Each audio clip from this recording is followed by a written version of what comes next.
우리 제목을 함께 따라하겠습니다. 하나님의 나라를 담대히 전파하라. 좀 더 크게요. 하나님의 나라를 담대히 전파하라. 아멘. 우리 성숙한 그리스도의 삶을 주제로 오늘 세 번째 시간 복음 전파에 관해 말씀을 나누도록 하겠습니다. 성경은 창세기에서 계시록까지 1500년 동안에 40명의 저자들이 기록한 말씀입니다. 총 66권으로 딱 정해지기까지 많은 사연들이 있었고 논쟁이 있었지만은 주 90년 얌야 회의에서 정경으로 채택된 이후에 지금까지 이어져 오고 있는 것입니다. 오늘 우리가 사도행전 28장 마지막을 읽었어요. 사도행전은 28장으로 끝나고 있습니다. 그리고 오늘 마지막 구절을 우리가 함께 읽게 되었는데요. 그 마지막을 보니까 뭐요? 말씀을 가르치더라 라는 약간 여운이 남긴 마지막 28장의 마지막 말씀입니다. 이것을 가지고 존 스토트 교수님이 이렇게 말씀하십니다. 사도행전은 28장으로 오래전에 완성되었다. 그러나 예수님을 따르는 자들의 행전은 세상 끝날까지 계속될 것이며 그들의 말은 땅끝까지 퍼져나갈 것이다. 믿으시면 아멘. 성경이 마무리가 되었지만 특별히 사도행전 28장을 우리가 읽어나가면서 우리 청년들이나 우리 성도들이 늘 동일하게 고백하는 것이 무엇이냐? 이제 우리가 사도행전 29장을 써내려가자 라는 캐치프레이가 한때 많이 유행을 했습니다. 복음의 사역이 멈춰지는 것이 아니라 지금 우리를 통해서 이 복음의 사역이 계속 이어지고 있고 하나님께서 지금도 우리를 그렇게 사용하고 계신다는 사실을 기억하시기를 주의 이름으로 축원을 드립니다. 예수님의 지상 명령처럼 복음을 전하는 일에 우리가 최선을 다해야 된다라는 것입니다. 오늘 28장 마지막 말씀이 우리에게 주시는 영적인 의미가 있는데요. 우리 첫째 한번 따라하겠습니다. 모든 사람을 품어주는 삶. 모든 사람을 품어주는 삶.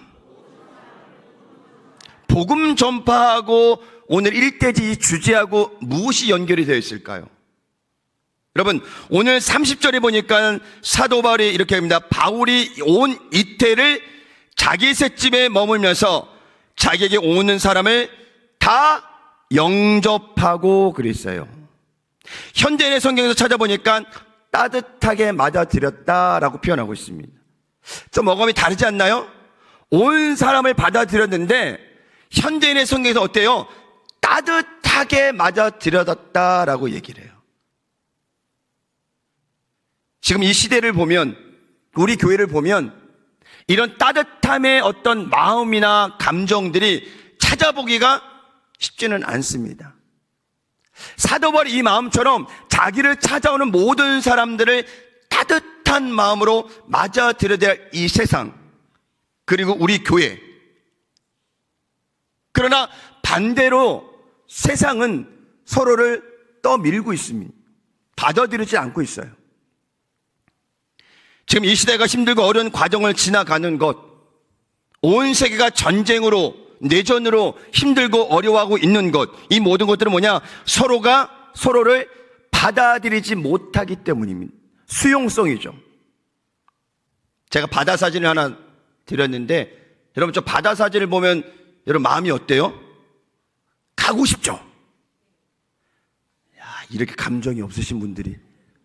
저는 저 사진을 찾아보면서 구글에서 수십 장의 사진을 찾아보면서 골고루 고른다고 해서 저 사진을 골랐는데 엄청 이쁘더라고요. 바다만 봐도 그냥.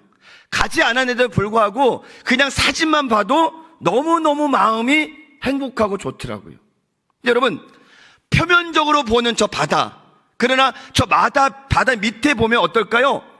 아름다움도 있겠지만 우리가 보지 못하는 것도 있겠지만요, 저 바다가 지금까지 수용했던 많은 것들이 다 수상되어 있다는 거예요. 좋은 것도 있지만 좋지 않은 것들도 바다 아래는 이미 다 담겨 있다는 거예요. 그것은 무엇을 얘기하느냐? 바다는 누가 와도 사람이 버려지는 그 나쁜 오물도 아무런 말 없이 받아들여줘요. 근데 여러분, 저 바다를 보면서 우리의 마음을 보면 너무 많이 달라요. 바다는 정말 아무런 말 없이 모든 것을 다 받아들여주고 그 산불의 소금이 바다를 썩지 않게 하는 여러 가지 많은 작용을 하고 있는데, 지금 우리는 받아들여지기가 너무 힘들어요. 내 남편을, 내 아내를, 내 자녀를, 내 이웃을, 내 성도를 수용하기가 힘든 삶을 살고 있다라는 거예요. 그리고 지금 우리 대한민국, 아니 전 세계를 봐더라도 기독교 인구, 우리나라 3명 중 1명, 지금 5명 중 1명이라 그러는데요, 이미 3%가 넘었어요. 23%예요. 우리나라만 봐도. 근데 이 세상이 정화되질 않고 있어요. 그건 무엇이냐? 우리가 소금의 역할을 못하고 있기 때문이에요. 세상을 품지 못할 뿐더러 우리 공동체 안에 우리 성도들을 품지 못하고 있는 거예요. 그래서 분쟁이 생기고 아픔이 생기고 상처받는 사람들이 생기게 된다는 것입니다. 우리 그런 마음이에요. 마음 넓은 사람들 보고 우리 뭐라고 해요? 야, 저 사람은 바다 같은 마음이 있어. 그런 얘기 하지 않나요? 전혀 미동이 없는 거 보니까. 옆 사람과 인사합니다. 바다와 같은 마음을 가져봅시다. 아멘? 바다와 같은 마음을 가지고 있으면, 우리말로 말하면 은혜가 충만하면 모든 것을 다 받아들일 수 있는 마음이 된다라는 거예요. 그 은혜가 떨어지면, 성령 충만하지 않냐면 남들이 이야기하는 조금만 하나, 눈빛 하나도 상처받고 힘들어 한다라는 것입니다. 특별히 복음의 사명을 감당하는 우리에게 무엇보다 필요한 것이 무엇이냐? 모든 사람들을, 모든 것을 품는 것입니다. 왜 그러냐면 우리가 복음을 전하는 이 사람들은요, 우리처럼 준비된 사람이 아니에요. 어서 오세요, 복음만 들려주면 내가 교회 가겠습니다, 예수님 믿겠습니다, 이런 사람들이 아니라 교회를 핍박하고 경멸하고 멀리하고 교회를 욕하는 사람들이 있어요. 우리가 복음을 전하는 그 사람들의 대상은 그런 마음을 갖고 있다는 거예요. 교회에 안 좋은 인식들. 그래서 복음을 전하면 너나 잘 믿어라, 아니면 복음지 던져버리고, 그런 세상에 우리가 복음을 전하고 있다는 거예요. 그러면 우리가 그런 사람들을 품지 못하면 복음을 전할 수 있을까요? 못 전합니다. 못 전해요. 우리를 공격하는, 우리를 핍박하는 공동체이든 집단이든 개인이든 우리 예수님의 마음으로 그 모든 사람들을 품을 준비가 되어 있어야 되는 사실을 기억하시기를 주의 이름으로 축원을 드립니다. 지금 이 사도 바울은, 우리가 이제 사도행전을 계속 말씀을 나누고 있지만 이미 우리 오늘로서 28장 다 간 거예요. 그렇죠? 이미 로마로 넘어갔어요. 압송됐어요. 죄수의 몸으로. 근데 거기서 정식 재판을 받기 전에 사도 바울에게 얼마간의 시간이 있었어요. 근데 얼마간의 시간에 사도 바울이 한 것이 뭐예요? 자기에게 찾아온 모든 사람들에게 뭘 했다고 그랬어요? 말씀을 가르치고, 그 사람들 어때요?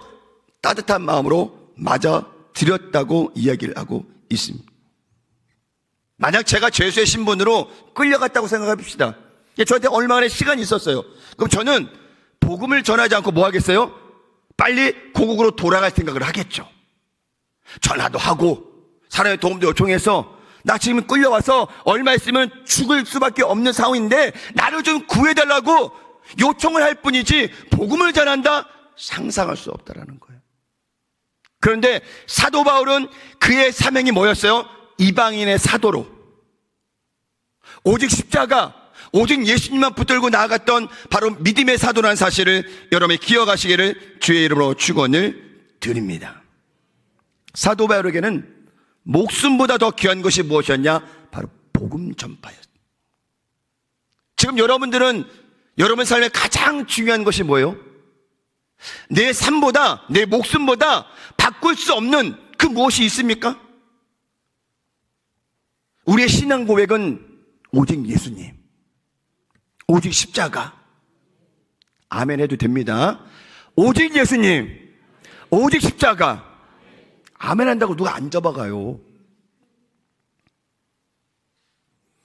사도 바울이 모든 사람들을 수용했듯이 예수님도 어린 아이들까지 다 받아들인 그 모습이 마태복음 19장 14절에 나오는데요. 예수께서 이르시되 어린아이들을 용납하고 내게 오는 것을 금하지 말라.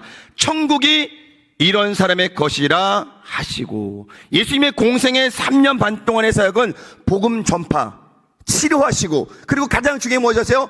가난한 사람들, 고아, 과부, 귀신 들린 자, 병든 자, 상처 입은 자, 그 사람을 찾아가셨다는 거예요. 찾아가셔서 위로하시고 천국 복음을 전파하시고 다시 죽은 자를 살리시고 회복하시는 귀한 사역을 감당했다라는 것입니다.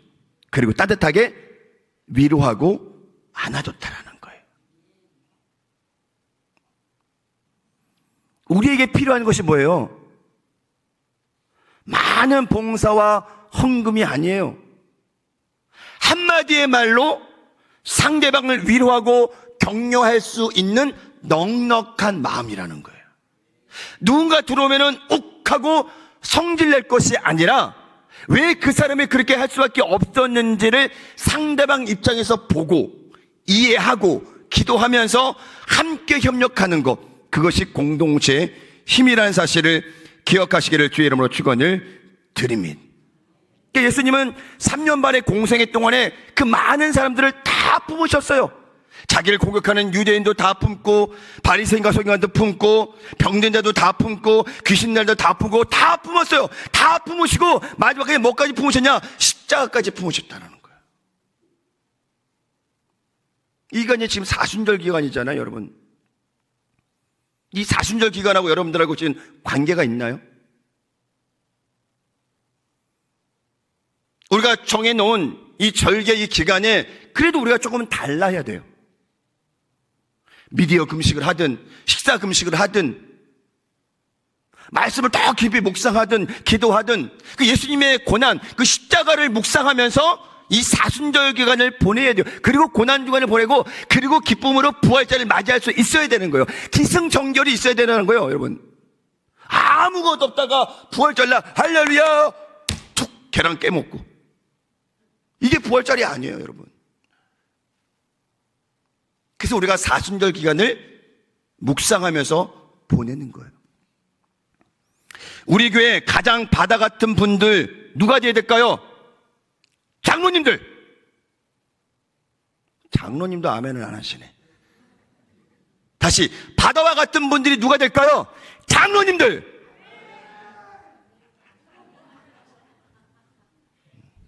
올라가셔도 우리 박봉희 장로님은 아멘 크게 하시네. 물론 이 교회에 전체적인 책임을 져야 될 담임 목사가 마음이 제일 넓어야 돼요. 어떤 사람이든 다 품을 수 있는 마음. 근데 죄송해요. 전 집에 가도 제 아내하고 아이들 품지 못해요. 근데 제가 여러분들 어떻게 품어요? 그래서 기도하고 있어요. 하나님, 제 마음 가운데 적어도 제가 호남은 품지 못하더라도 우리 교회 모든 성도들 다 품게 하여 주시옵소서. 그리고 우리 장로님들, 기관장님들, 지구역장님들 품어야 돼요. 다 품어야 돼요.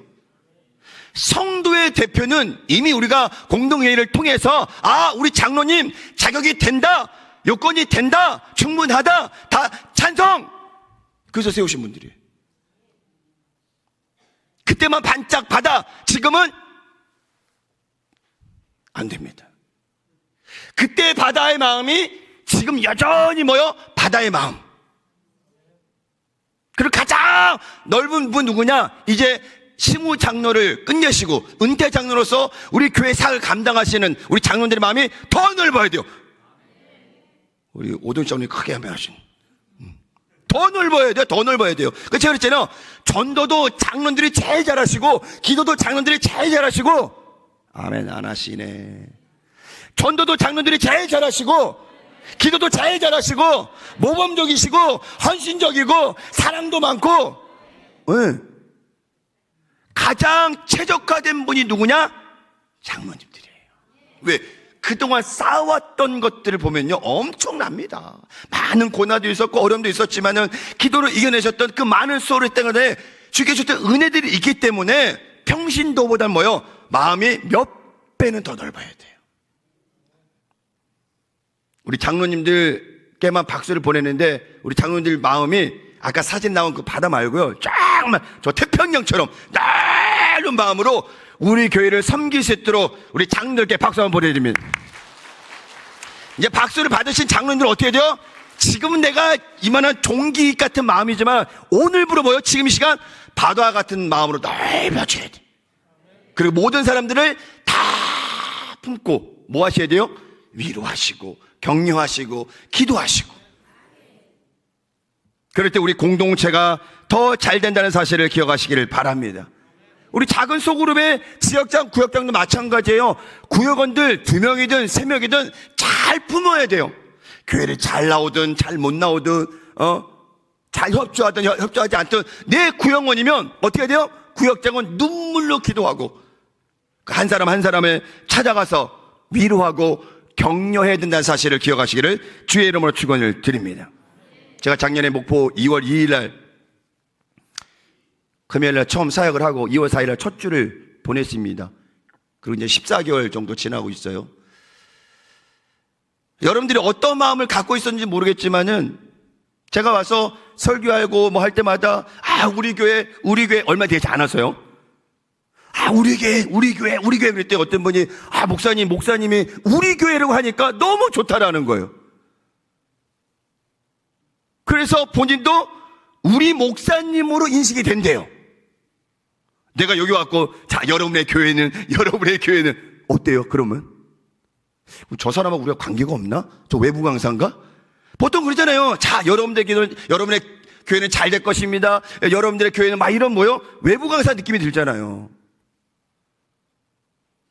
저도 온 지 얼마 안 됐기 때문에 우리 교회에 적응하려고 여러분들 더 마음에 품으려고 담임 목사로 사역을 감당하기 위해서 저조차도 제가 뭐 해야 돼요? 우리 교회 우리 총화 집사님 아멘 안 하시네.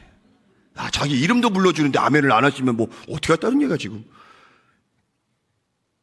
우리라는 말이 얼마나 좋은지 몰라요, 여러분. 우리 아버지, 우리 어머니, 우리 자녀들, 우리 가정, 우리 공동체 얼마나 좋아요. 근데 얼마 전에 어느 지역장님을 통해서 그 얘기를 잠깐 들었어요. 우리 구역원 그 얘기를 하신대 말에.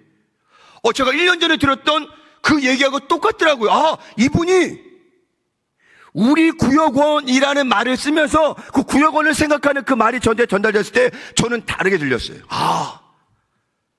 이분이 우리 구역원들을 맡겨진 양들을 위해서 그렇게 그 마음 가지고 사역하고 있구나. 옆사람하고 인사합니다. 옆에 분이 장로님이 권사님 잘 모르겠어요. 이렇게 보시고 우리 장로님, 우리 권사님, 우리 성도님, 우리 집사님 사랑합니다. 시작!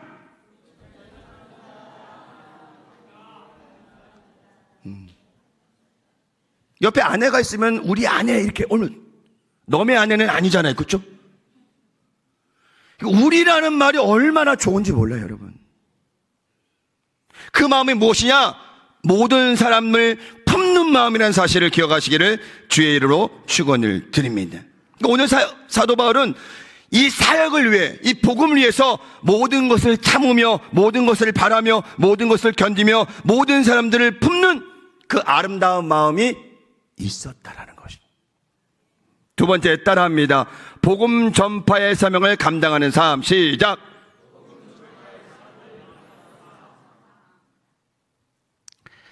28장 23절의 말씀인데요. 그들이 날짜를 정하고 그가 유숙하는 집에 많이 오니 바울이 아침부터 저녁까지 강론하여 하나님의 나라를 증언하고 모세와 율법과 선지자의 말을 가지고 예수에 대하여 권하더라. 그리고 오늘 30절에 뭐랬어요? 하나님의 나라를 전파하며 그랬어요.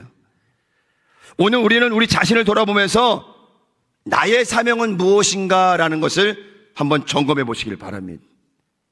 그냥 주일 성수만 하고 예배가 있으니까 오는 그런 모습들이 아니라 정말 하나님께서 우리에게 주신 사명이 무엇인지, 그 사명은요 다른 게 아니에요. 예수께서 승천하실 때 제자들에게 주셨던 그 땅끝까지 복음 전하는 그 사명이 그들에게만 있는 것이 아니라 오늘 우리에게도 있다라는 거예요. 그래서 우리가 사도행전 29장을 써내려가는 거예요.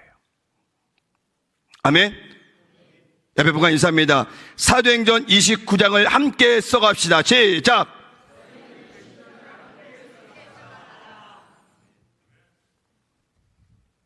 누구 특정한 사람에게만 주는 것이 아니라 우리 모두에게 동일하게 주신 사명이 무엇이냐? 바로 복음 전파의 사명이라는 사실을 기억하시길 바랍니다.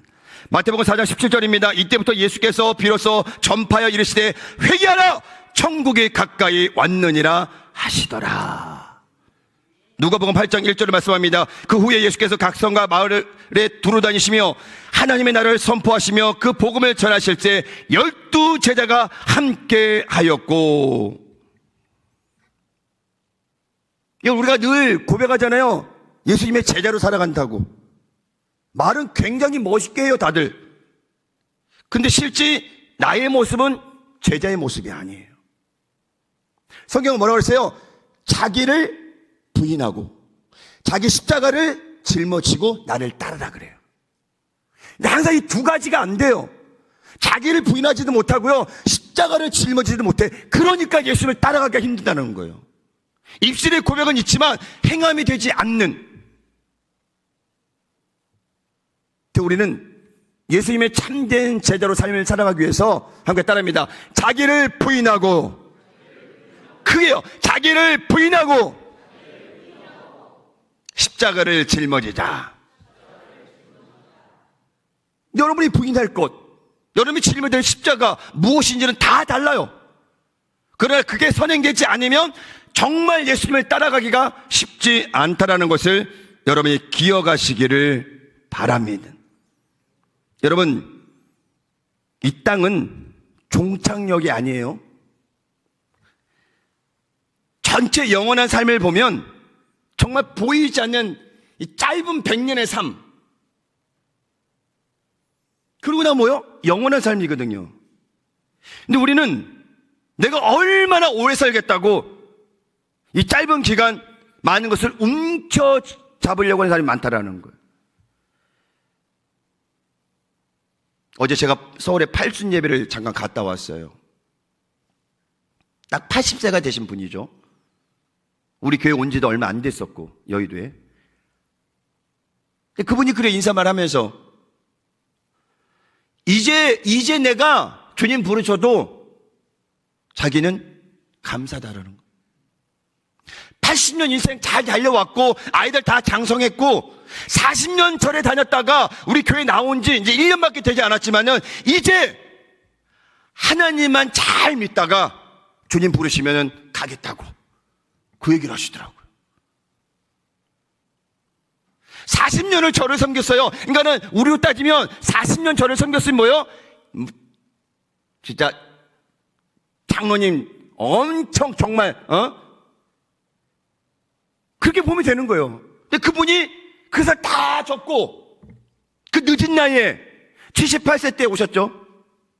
오셔서 예수님을 영접해서 어저께 그 예배 때도 하나님 믿은 게 너무너무 행복하다고. 내가 40년 절에 다닌 게 어떻게 다녔는지 모르겠다고. 그러면서 두 부부가 나와서 그 고백을 하는데요. 너무 멋지더라고요.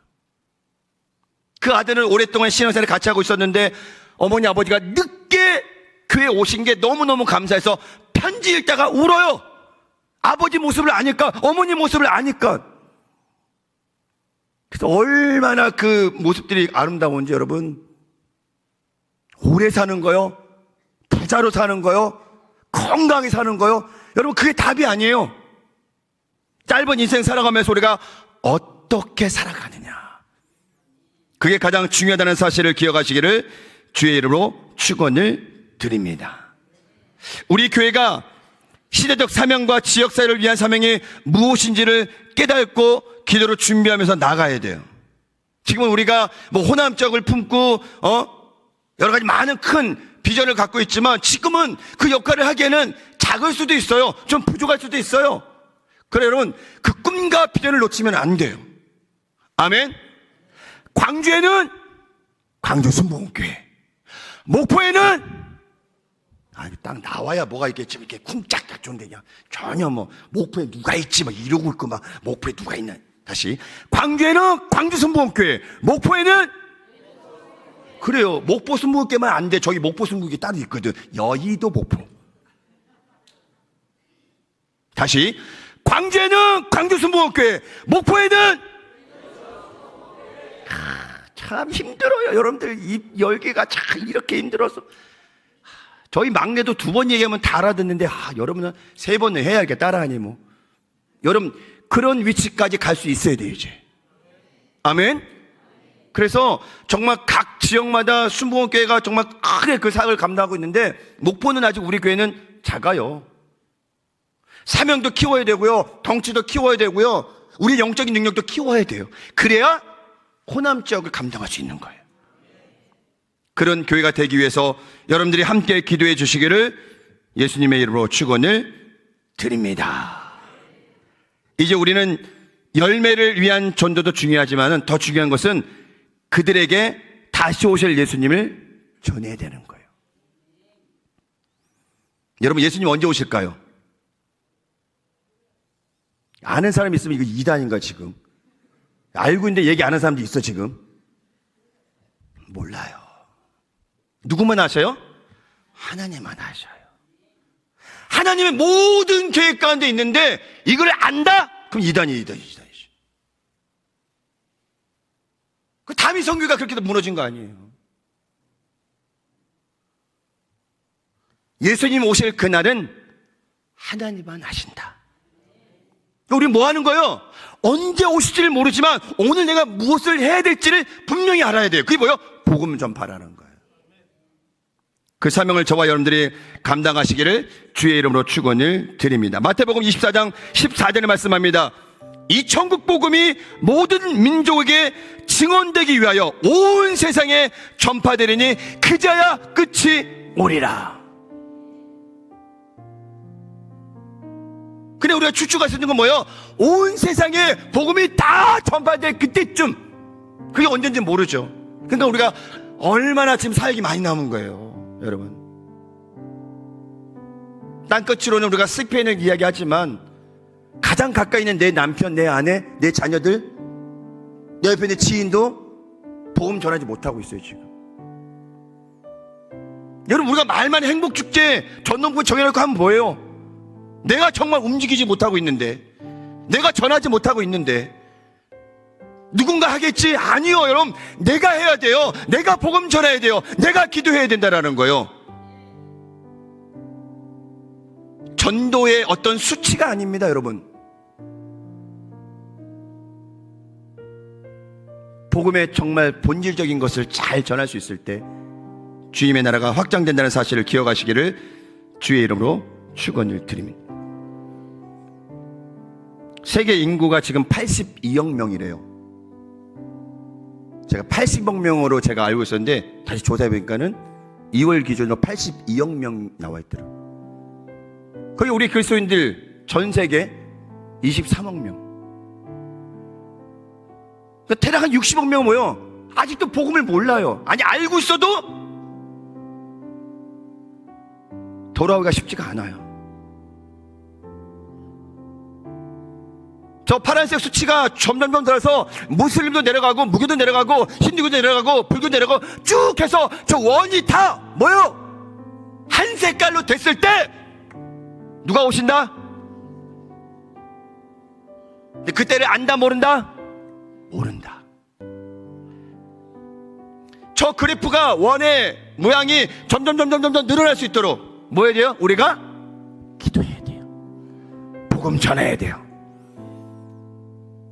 그 사명이 우리에게 있다는 사실을 기억하시기를 주의 이름으로 축원을 드립니다. 아프리카를 위해서 헌신했던 리비스턴 선교사님, 스콜랜드 출생으로 어려운 환경에서 성장하면서 주님을 만난 놀라운 체험을 하고 이런 고백을 합니다. 내 일생을 주님께 바치겠습니다. 뭐 힘들겠지만 한번 고백해 봅시다. 내 일생을 주님께 주님께 바치겠습니다. 힘든 분은 안 하셔도 괜찮아요. 이거 억지로 하면 힘들어. 근데 자꾸 고백하다 보면은 나를 만드신 분이 누구예요? 하나님이에요. 하나님. 나를 있게 하신 분이 누구예요? 하나님이에요. 하나님. 하나님께서 이 콧줄의 생명을 붙들고 계셔요. 내가 아무리 오래 산다고 해도요, 주님께서 야 와라 그러면 가야 돼요. 운동 많이 하고 뭐 산삼 먹고 인삼 먹고 안 돼요. 어른들이 농담삼아 그 얘기 하더라고요. 야 너무 좋은 거 먹으면 갈 때 힘들어, 그 얘기 하시더라고. 너무 잘 먹어서 쉽지 않다라는 거예요. 물론 건강을 지키는 거 좋죠. 운동하는 거 좋죠. 병드는 것보다. 그러나 우리가 삶의 목적이 그것이 아니라는 거예요. 하나님 나라를 위해서, 사도 바울처럼 그 복음의 사명을 위해서 힘차게 달려가는 것이 우리의 사명이라는 사실을 기억하시기를 주의 이름으로 축원을 드립니다. 여러분들 오늘 주보 혹시 보셨나요? 주보? 제가 이 주보 오늘 처음 저도 이렇게 보여드리는데, 오늘 뒷면에 우연찮게 보다가 이걸 좀 함께 읽었으면 좋겠다 싶은 생각이 들더라고요. 여러분 주보 들고 계시죠? 뒤에 보면 오늘의 양식에서 실수해도 괜찮아 라는 게 있어요. 실수해도 괜찮아. 여러분 눈을 읽으시고 제가 읽어드리겠습니다. 2017년 6월 도쿄에서 주문을 틀리는 요리점이란 특별한 식당이 이틀간 운영이 되었습니다. 이 식당의 종업원들은 모두 치매를 앓고 계신 어르신들이었습니다. 손님이 햄버거 스테이크를 주문했는데 만두가 나오거나 다른 사람의 음료와 바뀌는 실수를 자주 발생했습니다. 하지만 이곳을 찾은 손님들은 누구도 화를 내거나 불만을 표시하지 않았습니다. 오히려 어떤 음식이 나올지 기대하며 예상치 못한 음식이 나올 때마다 따뜻한 미소로 어르신들을 배려했습니다. 이 프로젝트를 기획한 NHK PD 오군희 씨로는 치매를 앓고 계신 어르신들도 충분히 일할 수 있다는 점을 보여주고 싶었고, 각박한 세상에서 서로의 작은 실수를 포용할 수 있는 사회가 되었으면 한다라고 밝혔습니다. 치매는 걸리는 것도 곁에 있는 것도 두려운 병으로 여겨집니다. 하지만 치매 환자들의 실수는 의도적인 것이 아니라 질병으로 인한 자연스러운 현상입니다. 이 프로그램의 프롤로그에 나오는 깜빡 잊어버렸지만 틀렸지만 뭐 어때? 라는 문구는 실수를 대하는 우리의 태도를 돌아보게 만듭니다. 오늘날 우리에게 필요한 것은 완벽함이 아닌 불완전함에 대한 이해입니다. 우리가 서로의 실수를 이해하고 배려하는 마음으로 대한다면 우리의 일상이 더욱 따뜻해지지 않을까요? 상대방의 작은 실수에 화내기보다는 실수해도 괜찮아 라고 따뜻하게 격려해주며 더욱 화목한 세상을 만들어가는 한 주가 되시기를 바랍니다. 저 아침에 주보를 딱 보자마자 항상 제가 이걸 오려서 모아놔요. 여기 교회 와서, 여의도도 그랬지만은 계속 잘라서 이렇게 계속 모아놔요. 그리고 읽어요. 근데 오늘 이거를 읽는데 오늘 거는 조금 우리가 같이 좀 봤으면 좋겠다 싶어서 제가 가지고 나온 거예요. 여러분, 어쩌면 우리 다 치매에 걸린 사람이에요. 다 똑같아요. 어르신들만 치매에 걸리는 것이 아니라 젊은 저도, 막내인 저 아이들도 어쩌면 다 치매에 걸린 사람들이에요. 그냥 우리가 할 게 뭐예요? 품어주는 거예요. 이해하는 거예요. 이상한 게 아니라 자연스러운 거라는 거예요. 아이들이 실수하고 아이들이 잘못, 이거요 이상한 게 아니에요. 우리는 그걸 뭐예요? 이상하게 봐요. 자연스러운 건데. 오늘 끝말이 굉장히 좋아요. 실수해도 괜찮아. 우리 옆에 분 손잡고 인사합니다. 실수해도 괜찮습니다. 시작. 이제 화낸 사람은 이상한 사람이야. 징하게 이상한 사람이야. 실수해도 괜찮아요. 우리 다 연약한 사람들이기 때문에, 완벽하지 않기 때문에요, 누가 맞는 사람이 없어. 서로 뭐 해야 돼요? 품어줘야 돼요. 그리고 실수해도 괜찮아, 괜찮아, 괜찮아. 근데 제가 계속 이해하지 못하는 게, 저희 막내가 아직 기저귀를 못 뗐다는 게 그 이해가 안 되더라고요. 그건 안 괜찮아. 때가 되면 기저귀를 떼야 되는데 못 떼고 있으니까 그건 안 괜찮아요. 근데 우리 여러분, 어떤 상황에도 품을 마음이 준비가 되어 있어야 돼요. 그래야 우리가 복음 전파도 가능한 거예요.